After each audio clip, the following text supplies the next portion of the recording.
Assalamu alaikum, I'm Aisha and you're watching Samaa News.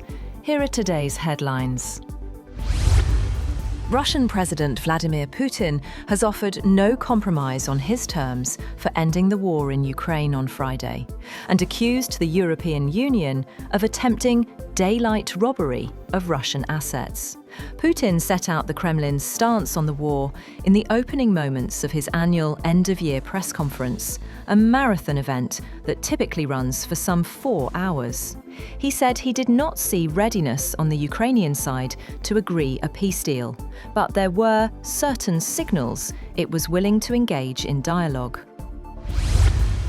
Russian technology companies working on air defense, sensitive electronics, and other defense applications have been targeted in recent weeks by a cyber espionage group using AI-generated decoy documents.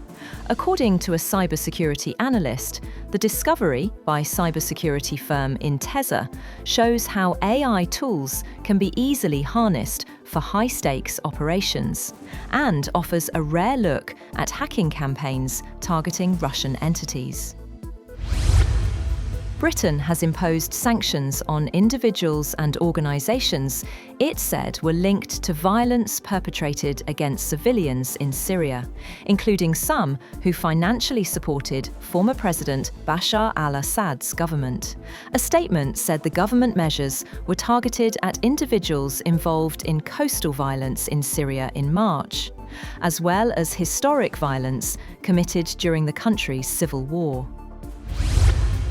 Pakistan has strongly condemned India's unilateral suspension of the Indus Waters Treaty, calling it a violation of international law and a grave threat to regional peace.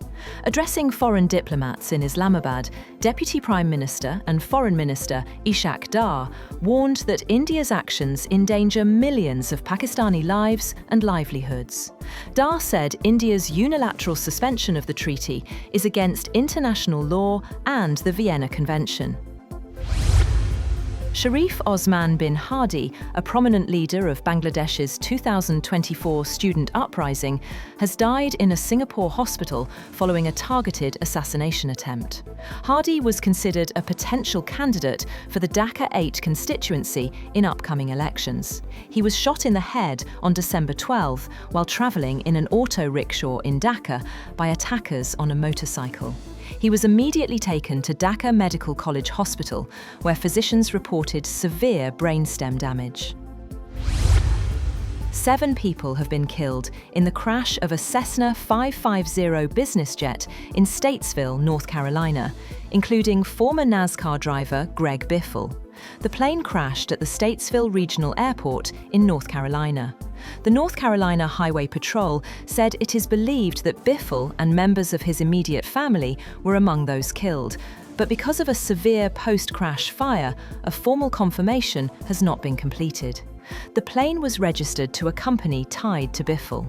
The plane was bound for Florida, but soon after takeoff attempted to return to the North Carolina airport in severe weather. The suspect in the mass shooting last weekend at Brown University in the Providence area of Rhode Island, US, is dead. As investigators said, he also killed a Massachusetts Institute of Technology professor 2 days after the rampage at Brown. Officials said the gunman, identified as a Portuguese national, attended Brown University more than 2 decades ago, but his motive remains a mystery. US Attorney Leah Foley in Boston said Valenti was deceased. He had been a PhD student in physics who was familiar with the building where the shooting took place, officials said. Intelligence agencies have arrested a senior Islamic State Khorasan figure along the Pakistan-Afghanistan border, dealing a major blow to the group's media and recruitment network. Sultan Aziz Azam, the founder and spokesperson of ISKP's official media wing, was detained in a covert operation led by the ISI. UN monitors say the arrest has disrupted propaganda channels, weakened recruitment, and reduced the group's ability to plan cross-border attacks. That's all for now. For more updates, visit www.samaa.tv.